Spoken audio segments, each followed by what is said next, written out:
नमस्कार। इस वीडियो में पहले जो चैप्टर आया था वो उपसंग वर्टिब्रेटा जो कि संघ कशेरुकी के अंतर्गत आता है, इसके बारे में हमने बात की थी, जिसमें हमने बताया था कि वर्टिब्रेटा उपसंघ के सामान्य लक्षण क्या है और वर्टिब्रेटा की विविधता कैसी है।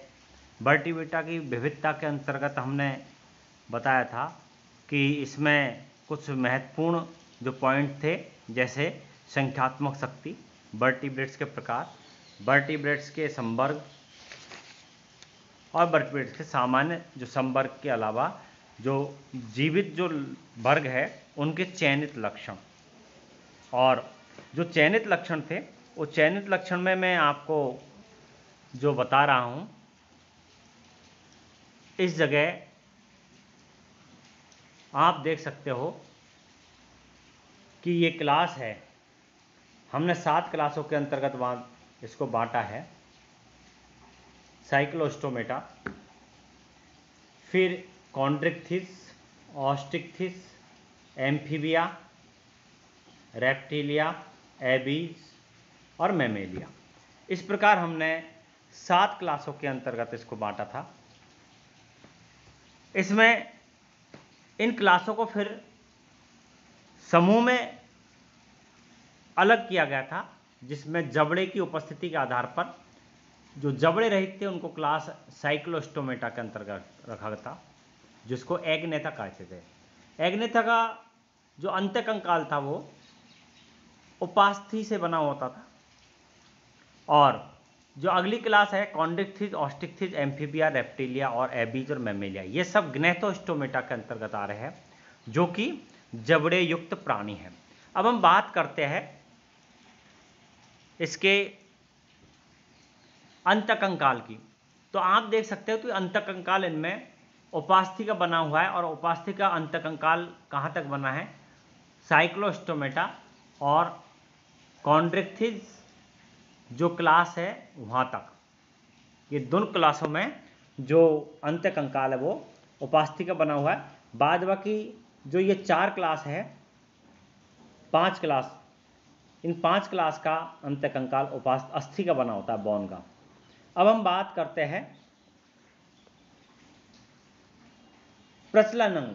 प्रचलन अंग आप सब जानते हो कि मछलियों में प्रचलन अंग फिन्स होते हैं, और जो एनिमल्स है जिसमें हम एम्फीबिया से स्टार्ट करते हैं, एम्फीबिया, रेप्टिलिया, एबीज और मैमेलिया, इन सब में प्रचलन अंग क्या है? इन सब में प्रचलन अंग है पाद। तो यहाँ पर पाद को लेकर हम बात करेंगे कि इनमें प्रचलन अंग फिन्स थे, यहाँ पर चतुष्पादीय है। फिर श्वसन तंत्र, इनमें श्वसन तंत्र जो पक्षी होता है, इसके अलावा रेप्टिलिया वर्ग है, एम्फीबिया है, मैमेलिया है। इन सभी में जो श्वसन तंत्र है वो फेफड़े के द्वारा श्वसन होता है, प्राथमिकता फेफड़े की द्वारा होती है, जबकि मछलियों में गिल्स के द्वारा। और कुछ मछलियाँ ऐसी होती है जिसमें क्लोम भी होते हैं और उनको लंग फिशेज भी कहते हैं, तो उसमें कुछ फेफड़े, हम फेफड़े की जैसी संरचना बताते हैं उनको, उनके द्वारा होता है। अब है बाह्य भ्रूण कलाएं। ये बहुत इंपॉर्टेंट पॉइंट है कि हम एमनियोट और ए एमनियोट, ऊपर का जो है ये जो पॉइंट है ए एमनियोट यानी एन ए एमनियोटा के अंतर्गत रखा है। इसमें पीतक कोष और कोरियन जो होते हैं, जबकि एनियोटा के अंतर एमनियोटा में पीतक कोष, कोरियन, एलेंटाइस, इस प्रकार से ये 4 इसमें झिल्लियाँ होती हैं। अब हम बात करते हैं शरीर के तापक्रम की। तो इसमें आप देखते हो कि रेप्टिलिया तक जो होते हैं वो होते हैं बाह्य ऊष्मीय, एक्टोथर्मल, और एबीज और मैमेलिया क्लास के जो प्राणी हैं वो होते हैं ऊष्मीय। अब हम बात करते हैं ग्रंथियाँ। अध्यावरण में ग्रंथियाँ कौन कौन सी पाई जाती है? तो इनमें ग्रंथियाँ, कुछ मछलियों में ग्रंथियाँ पाई जाती है, उसमें ग्लैंडुलर जिनको कहते हैं, और कुछ ऐसे होते हैं जो रेप्टिलिया वगैरह है, इसमें रेप्टिलिया है और एम्फीबिया है। एम्फीबिया में कुछ ग्लैंड्स होती है, लेकिन रेप्टिलिया जनरली अग्रंथिल होता है, सूक्ष्म होते हैं, जबकि हम में मैमिलियन हैं उनमें और एबीज में तेलीय ग्रंथि और दूसरी ग्रंथियां पाई जाती है। अब हम बात करते हैं इनमें कंकाल, बाह्य कंकाल। मछलियों में साइक्लोस्टोमाटा में शरीर के ऊपर अनावृत होता है, किसी प्रकार कंकाल नहीं पाया जाता, जबकि पट्टाभ सल्क पाए जाते हैं।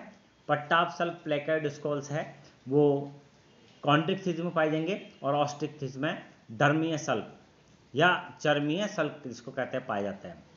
और एम्फीबिया के ऊपर सल्क नहीं पाया जाता, अनावृत होता है। लेकिन अब हम देखेंगे रेप्टिलिया, एबीज और मैमेलिया, इनके ऊपर अधिचर्मीय सल्क पाए जाते हैं, और जो कि रेप्टिलिया में है। और हम बात करते हैं फिर पक्षियों की, तो पक्षियों में पर पाए जाते हैं, फेदर्स, और ह्यूमन बीइंग के अंदर बाल पाए जाते हैं। तो इस प्रकार हम देखते हैं कि जो जीवित वर्टिब्रेट है उनमें वर्गों के चयनित लक्षण, इस आधार पर इनको डिवाइड किया गया है। अब हम बात करते हैं अगले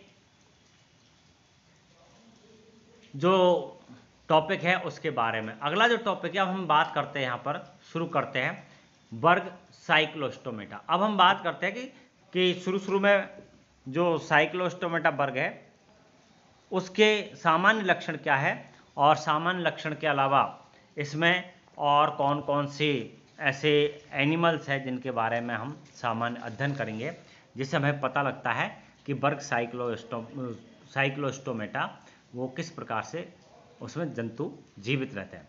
अब जैसे बात करें सामान्य लक्षण की, तो इनका शरीर सर्पमीन के समान, ईल के समान होता है, जिसको सर्पमीन कहते हैं। दूसरा, इसमें मध्यवर्ती पंख पाए जाते हैं, जिसमें कि आप देख रहे हो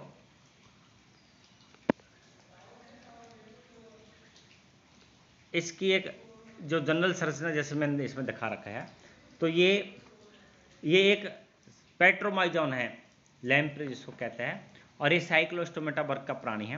तो अब मैं यहाँ बात करता हूँ इसकी, तो यहाँ पर शरीर सर्प के समान लंबा है, सर्प मीन है। मध्यवर्ती पंख, मीडियल, डोर्सल और कॉर्डल फिन्स पाए जाते हैं। इसमें उपास्थि से युक्त होते हैं जो पंख है, परंतु उपांग नहीं होते हैं। पुच्छ द्वि संपाली होती है, इसको डाइफाई सर्कल कहते हैं। ये जो पुच्छ है ये डाइफाई सर्कल है।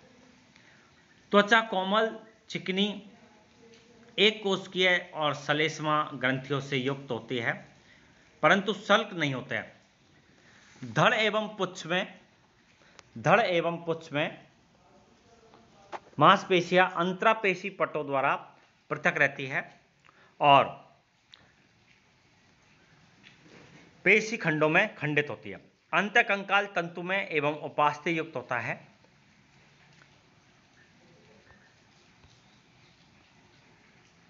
आप जैसे देख रहे हो यहाँ पर अंतःकंकाल तंतु में उपास्थि युक्त है, जिसमें नोटोकॉर्ड जीवन पर्यंत स्थायी पाई जाती है।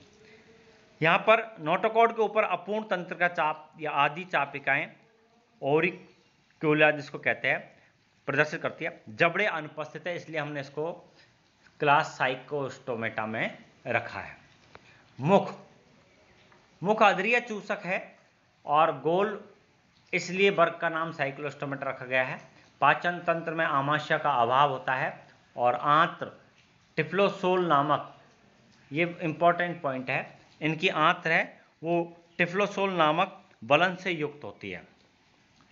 अब हम बात करते हैं इनके ग्रसनी के थैले समान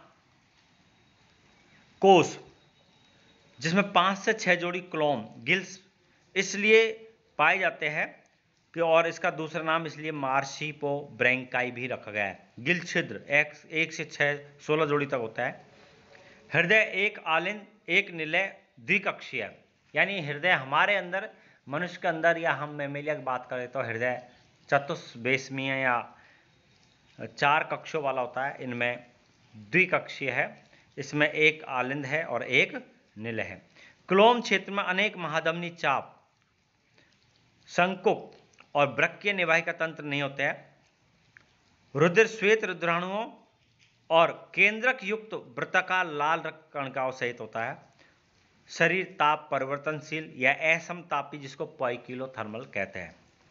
अब बात करते हैं हम वृक्क जनन मूत्र पैपिला की वाहिनियों की, और जो आपको दिखाई दे रहा है यहाँ पर वृक्क जनन मूत्र पैपिला की वाहिनियाँ सहित 2 मध्य वृक्कीय वृक्क होते हैं। विभेदित मस्तिष्क सहित एक तंत्रिका रज्जु कपाल तंत्रिका 8 से 10 जोड़ी तक होती है। मात्र एक मध्यवर्ती ग्रहण कोश और एक मध्यवर्ती नासारंध्र, एक या 2 अर्धवृत्ताकार नालियों से युक्त होता है। अब हम बात करते हैं लिंग। लिंग पृथक पृथक होते हैं या संयुक्त हो सकते हैं। बिना जनन वाहिनी के केवल एक बड़ा जनन पाया जाता है।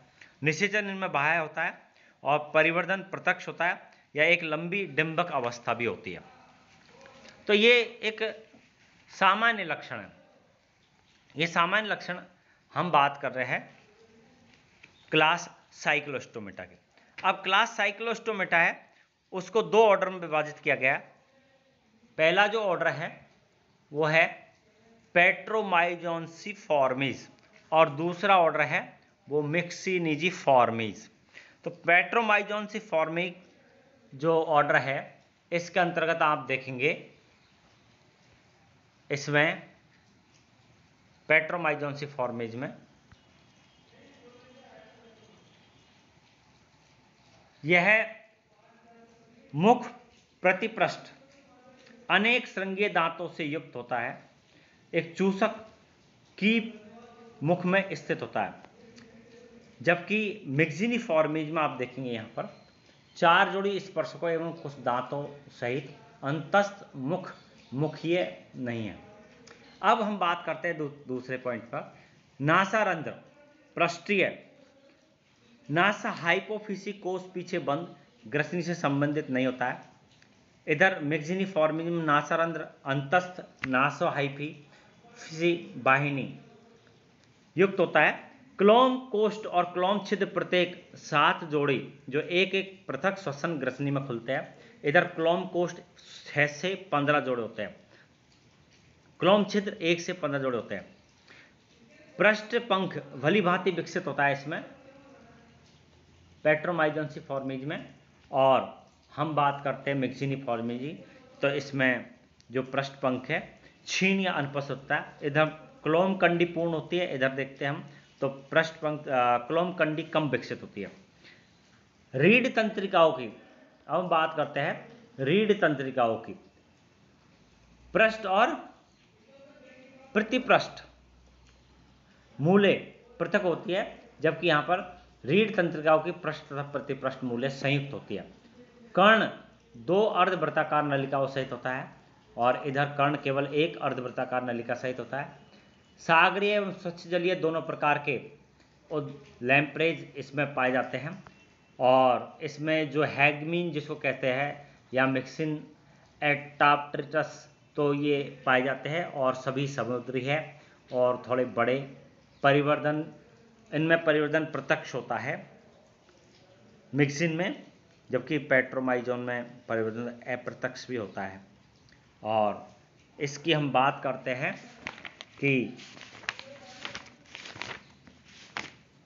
जो एमोसीट लार्वा है वो पेट्रोमाइजोन का है, इसलिए हम इसमें पेट्रोमाइजोन्सिफॉर्मीज में अप्रत्यक्ष परिवर्तन लगाएंगे और इधर परिवर्तन प्रत्यक्ष है।